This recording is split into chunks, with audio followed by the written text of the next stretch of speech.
there, and thank you for clicking on this video and watching my video today. So I am Christy Fry, and I'm a realtor with Century 21 Sheets in Bloomington. And today I'm going to take you through 7 steps of what it means to become a buyer in this marketplace, in today's marketplace. Now, you may have already been a buyer before, and this is kind of a refresher course for some, but some of you watching this video, you're a brand new buyer. You don't know how this process works, what it looks like. And so today I'm going to take you through 7 basic steps of what it is to become a first-time home buyer, okay?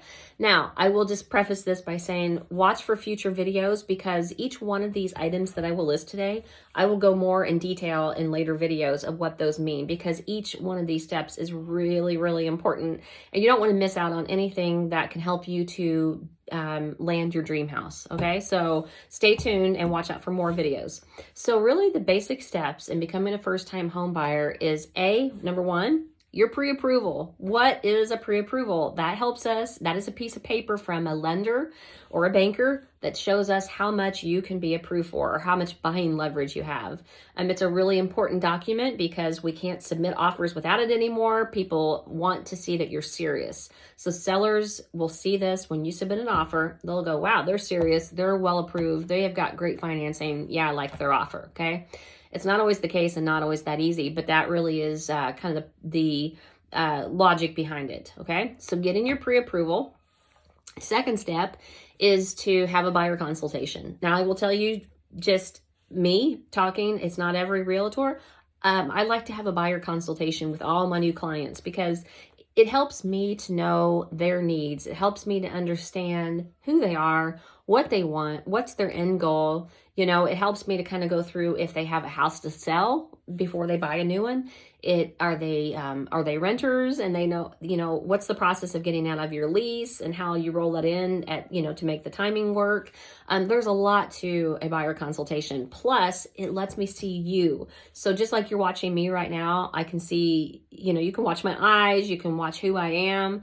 I'm not, some stranger behind the scenes. I like to see people and meet them and treat them to coffees and stuff, because it's a really important way to, build relationships. And I'm not, personally, I'm just about the relationship part of it. I like to know who you are so that I can really help you the best way. Okay. So buyer consultation. If your realtor does not offer those, I would just, then maybe kind of with an alternative way to converse with them, maybe a nice phone call or a FaceTime video, something just to kind of make sure that you're working with the right person. Not all realtors are created equal, just like anybody in any profession. So you want to make sure that you're working with a person that you connect with, that you click with, that, seems knowledgeable, that, you just want to be, everybody needs to be on the same page. So interview people. If you're interviewing them, make sure that you can look them in the eye and make sure that you're working with the right person. And the same goes with us. We don't always take on every client that we meet. Sometimes we're not a great fit for every client. So just make sure that, you really get to talk to your realtor and make sure that they're working for you. Okay. That's their primary objective.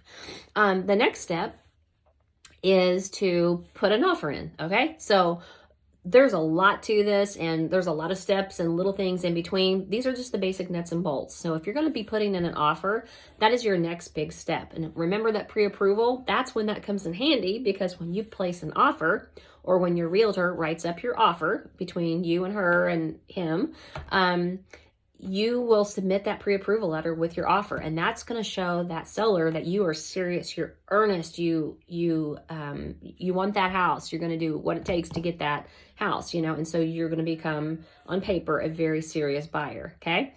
Again, check with your realtor. They will tell you all about that process and how that looks like. And in future videos, I will show you step by step of what an offer looks like and what all the legal documentation means, because there's a lot to it. It's about an 8-page document just within itself. Okay. Next big thing is when your offer gets accepted, what do you do? What do you, I just bought a house. Well, technically you did and you didn't. Okay. You just pended a house. A pending means that, you got an offer accepted. Now it's pending based on inspections. It's pending based on your financing. It's pending on a lot of things. So if you see the words pending or contingent, it's typically the same thing. depending on where you are at or where you're watching this from, sometimes that language means a little bit different depending on what state you're watching it from. Here in Indiana, pending or contingent means that we have a contingent offer, and that's based on inspections or contingent on financing, okay? Once those contingencies are lifted, then it's just wait till the final day of closing and poof, you got a house, all right? So that's your next step. The next thing that you have to do, which is a really critical step, you don't want to miss this, make sure you don't, is to submit your earnest money. And typically it's about a 2 to 3 day business window that you need to submit your earnest money. What is earnest money? Earnest money is an amount of money that you put down with your offer. It's written in as an actual number, monetary value. And it is an amount of money that shows the seller that you're really serious and earnest about buying their house. Some people say it's at 1% of the purchase price of the home. I've seen it all over the board. I've seen it, a lot more than 1%. I've seen it a lot less than 1%. It's just amount of money that you can put down at the time of putting down the offer and getting it accepted. That shows the seller that you're earnest. And then that will be factored into your loan at the day of closing, okay? So getting that in, and your realtor will show you how to get that earnest money submitted in a timely fashion. If you're working with me, I give you a detailed instructions of how to do that, all right? And then the next thing is getting your inspections ordered. Woo! What is an inspection? A home inspection. You've probably heard of those things. And again, there's a lot to those things. But basically, a home inspection is to make sure that it's safe for you to live in, that there's no major hazards or health concerns that would affect the safety of living in that home. And I really, it's always important, even if you're buying a property as is, watch for future videos on as is properties. But I will say, even on an as is property where you don't necessarily have to get an inspection done, I would say it's always a good practice to get an inspection done, because then you know what you're dealing with, okay? And there's a lot to inspections and why I feel those are important. So make sure you're following along on these videos. So get your inspections ordered, and you have a certain amount of days to get that done, okay, on your offer. So make sure you're asking your realtor, if they haven't already told you, how many days you have to get that inspection done. And then you have a certain amount of days to get within that time frame, you have to submit a buyer's response to them based off that inspection. Really, really critical, because if you miss that window and you're asking for the seller to pay for things and you miss the window, then that's sort of like you're basically saying, oh, I missed the window. It's not important. I'm not going to ask you for anything. And the seller is they're not liable to fix or repair anything that you've asked. So it's really important to get it within that time frame, so that you can, ask for things to be fixed if they find major things on that inspection. So don't miss that window. Your realtor should be hounding you and like plugging you in on a calendar, and you should also have it written down somewhere for yourself, because you don't want to miss that. So you're going to be submitting a buyer's inspection response, okay? And then after that, guys, really the process is your lender is taking care of the rest of it. They're getting your loan documents finalized, and they're going to be sending you things to sign, and you're going to be having conversations with your lender. Your lender and your realtor work together as a team. Your realtor has nothing to do with the financing portion of your transaction. They are there to take you through the documentation to get the offer submitted. They take you through, obviously, going through houses. They help you to do all the paperwork involving the house itself. But the money aspect of it is really the job of your lender. So there's kind of that, some people think that we're kind of a one-stop shop, and we really are not. So most of us are not. I know there's other lenders who are realtors and vice versa, and it kind of is a strange thing. So make sure that you understand that process.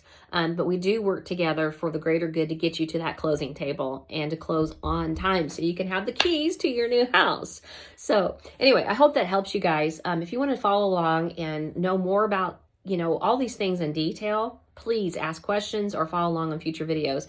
And if you found this video helpful or useful, give me a thumbs up, and make sure you subscribe. Hit that little bell at the bottom for notifications on when new videos do pop up. I try to create original content that is relevant to most states. I know if you're watching from Indiana, this is, very relative to Indiana.